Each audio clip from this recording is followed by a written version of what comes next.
আসসালামু আলাইকুম। টপ নিউজে স্বাগতম। জানিয়ে দিচ্ছি এই মুহূর্তে আমাদের হাতে থাকা সর্বশেষ সংবাদ আপডেট। শুরুতেই থাকছে আর কখনো পচা নির্বাচন করব না, ইসি সানাউল্লাহ। এরপরে থাকছে ঐক্যবদ্ধ না হলে গুপ্ত স্বৈরাচারের আবির্ভাব হবে তারেক রহমান। সর্বশেষে থাকছে মেরুদণ্ডহীন ভালো মানুষ, মানবাধিকার কমিশনের দরকার নেই, দেবপ্রিয়। এতক্ষণ শুনলেন আপডেট সংবাদগুলো শিরোনাম, এবারে বিস্তারিত। আর কখনো পচা নির্বাচন করব না, ইসি সানাউল্লাহ। জুলাই গণঅভ্যুত্থানের প্রধান কারণ ভেঙে পড়া নির্বাচন ব্যবস্থা ও পচা নির্বাচন বলে মন্তব্য করেছেন নির্বাচন কমিশনার ইসি ব্রিগেডিয়ার জেনারেল অবসরপ্রাপ্ত আবুল ফজল মোহাম্মদ সানাউল্লাহ। তিনি বলেন, আর কখনো এ ধরনের নির্বাচন হবে না। শনিবার 27 সেপ্টেম্বর রাজধানীর আগরগাঁও নির্বাচন কমিশন সচিবালয়ের মিলনায়তনে অনুষ্ঠিত নির্বাচন কর্মকর্তা সম্মেলন 2025-এ তিনি এসব কথা বলেন।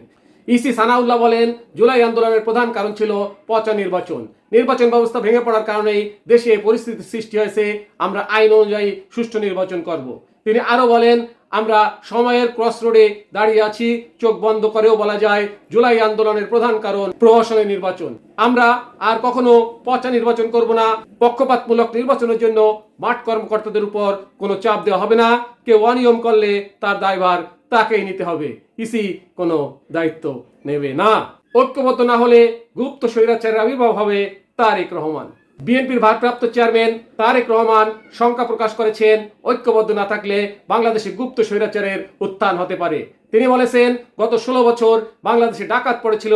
ঐক্যবদ্ধ আন্দোলনের মাধ্যমে সেই ডাকাতকে দেশ থেকে বিতাড়িত করা হয়েছে, স্বৈরাচারের পতন হয়েছে। এখন আমাদেরকে দেশ গড়ার কাজে ঐক্যবদ্ধ থাকতে হবে। পুরো দেশের নেতাকর্মীদের উদ্দেশ্যে বলছি, আমরা যদি ঐক্যবদ্ধ হতে না পারি, যেভাবে দেশ স্বাধীনতার পরে যেভাবে স্বৈরাচার চেপে বসেছিল, 1/11-এর পরে 2008 সালে নির্বাচনে যেভাবে স্বৈরাচার বাংলাদেশে চেপে বসেছিল, যদি আমরা জনগণকে ঠিক বোঝাতে সক্ষম না হই, তাহলে বলা যায় না বাংলাদেশে আগামী দিনে গুপ্ত স্বৈরাচারের আবির্ভাব ঘটতে পারে। কাজেই গুপ্ত স্বৈরাচার থেকে দেশকে রক্ষা করতে হবে, মানুষকে রক্ষা করতে হবে। শনিবার 27 সেপ্টেম্বর কুমিল্লা টাউন হল মাঠে দক্ষিণ জেলা বিএনপির দ্বিবার্ষিক সম্মেলনে প্রধান অতিথির বক্তব্যে তারেক রহমান এসব কথা বলেন। মেরুদণ্ডহীন ভালো মানুষ, মানবাধিকার কমিশনের দরকার নেই, দেবপ্রিয়। জাতীয় মানবাধিকার কমিশনের নেতৃত্বে মেরুদণ্ডহীন ভালো মানুষকে বসিয়ে দেওয়া যাবে না।